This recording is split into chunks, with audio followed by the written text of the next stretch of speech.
Ujambo? Sijambo, shikamoo mwalimu. Marhaba. Sasa leo tutajifunza, ndauliza swali. Ndio mwalimu. Taja mnyama mwenye miguu miwili. Mnyama mwenye miguu miwili mwalimu. Kuku mwalimu, kuku. Na mbu mwalimu ana miguu miwili,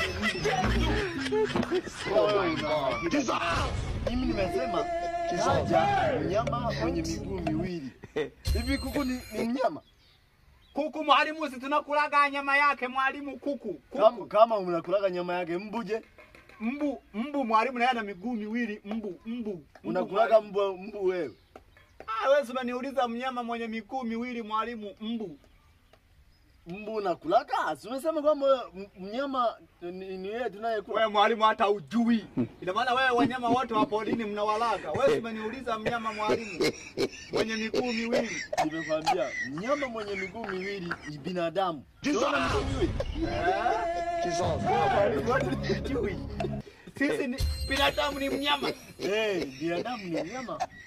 Kwa hiyo sisi ni wanyama. Mbona hatupeleka kuibucha? Oh my God. Wanyama wote wanapelekwa. Binadamu mwalimu ni mnyama. Wewe wanyama wanaenda kuchunga huko. Binadamu ni mnyama. Wanakaa polini kwenye reserve humo, wanalindwa humo kwenye mambuga ya wanyama. Sisi mbona hatukai kwenye mambuga ya wanyama?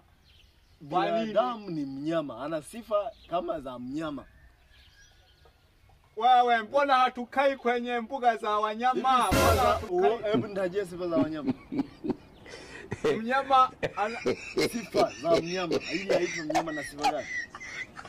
Sifa ndo nini mwalimu? Wewe umeniuliza mnyama, sifa ndo ya nini? Ndio maana nakwambia kwamba mimi jana nilikufundisha habari za wanyama, nikafundisha habari za mamalia.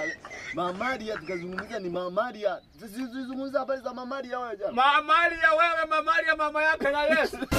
Mamalia ndo nini mwalimu na wewe?